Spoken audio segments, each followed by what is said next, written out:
कैसे हैं आप लोग? आप सभी का स्वागत है आज के इस न्यू वीडियो में। तो दोस्तों फिलहाल मैं हूं अपने खेत पर, तो आज का न्यू अपडेट देने के लिए। तो दोस्तों जैसा कि मैंने बताया था कि सोयाबीन की फसल इस बार कुछ अच्छी खासी नहीं हुई, लेकिन दोस्तों इसमें अगर आज मैं फसल देखने के लिए आया हूँ, तो दोस्तों देखते ही मैं क्या देखता हूँ कि जो फसल है वो तो आने लगी है।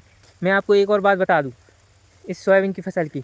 एक्चुअल में सोयाबीन में कभी भी पीले पत्ता नहीं होते। पीले पत्ते होने का मतलब दोस्तों सोयाबीन में रोग लगने लगा, यानी दोस्तों प्रोफेशनल लैंग्वेज में कहा जाए तो दोस्तों सोयाबीन किसी बीमारी के कारण ख़राब होने लगा, एक कह सकते हैं अपन।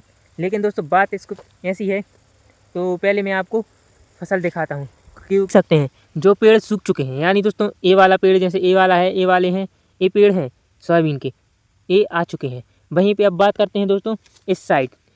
दोस्तों आप देख सकते हैं कुछ पेड़ हरे हैं, और दोस्तों अगर आप आगे देखें तो कुछ पेड़ों में ये जो पत्ते हैं, जैसे कि दोस्तों आप यहाँ पे देखें जो पत्ता है सोयाबीन का वो पीला हो चुका है, यानी दोस्तों इसमें किसी प्रकार की बीमारी लग गई। हमारे अगर बुंदेलखंडी में कहा जाए तो एक टाइप का रोग लग गया, जिससे जो फसल का एवरेज होता है दोस्तों वो कम हो जाता है। जैसे उदाहरण के लिए हम आपको बता दें कि टाइफाइड वगैरह हो जाए तो ज़्यादा नहीं तो सिर्फ बिस्तर पर लेटे रहो, बुखार चढ़ता रहता है और शरीर में बहुत कमजोरी आने लगती है। मेन बात आप समझे, शरीर में कमजोरी आने लगती है किसी भी बीमारी के कारण।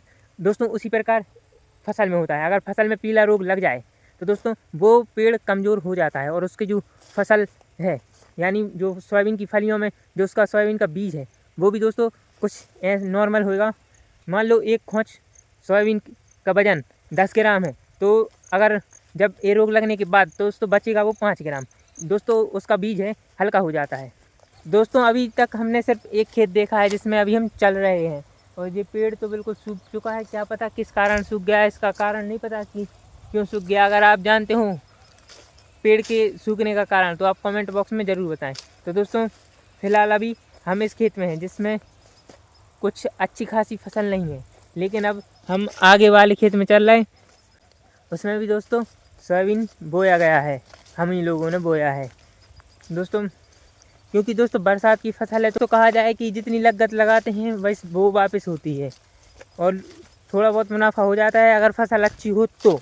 अगर जैसी मेरी जैसी बेगरी वाची फसल है, कहीं देखो आप देख सकते हैं जैसे मेरी बेगरी वाची है कि ना तो पेड़ की लंबाई ज़्यादा बड़ी है। अगर आप इसको नापे तो करीब दोस्तों इसकी लंबाई जो मैंने अपने सोयाबीन की नापी है वो करीब 10 से 11 सेंटीमीटर है। 1 फीट भी इस पेड़ की ऊंचाई नहीं है, यानी दोस्तों जो फसल है वो अच्छी खासी नहीं है। लेकिन दोस्तों अगर बात की जाए आगे वाले खेत में, दोस्तों आप यहाँ से देखें तो सोयाबीन दिखने लगा, ये मेड़ है, इसके उस साइड हमको चलना है। तो दोस्तों ये वाला खेत है, आप देख लें कि इस खेत में भी फसल बिल्कुल सेम तरीके से है, और हालांकि फसल कुछ दिनों में आ जाएगी।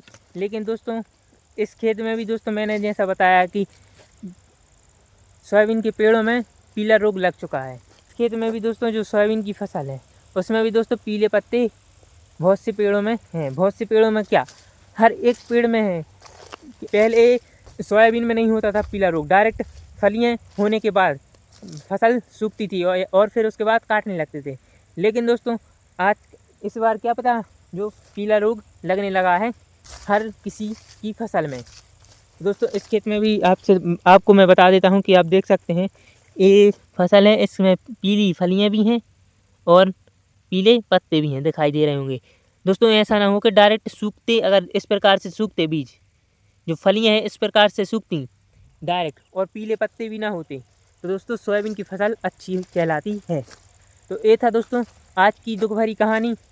दोस्तों ये था छोटा सा टूर मेरे खेतों का। तो प्लीज़ इस वीडियो के लिए एक लाइक ज़रूर करना और चैनल को कर लेना दोस्तों सब्सक्राइब, जिससे जो मेरी नेक्स्ट वीडियो रहे आप तक पहुंच जाए। थैंक यू दोस्तों, मिलते हैं अगले ब्लॉग में। थैंक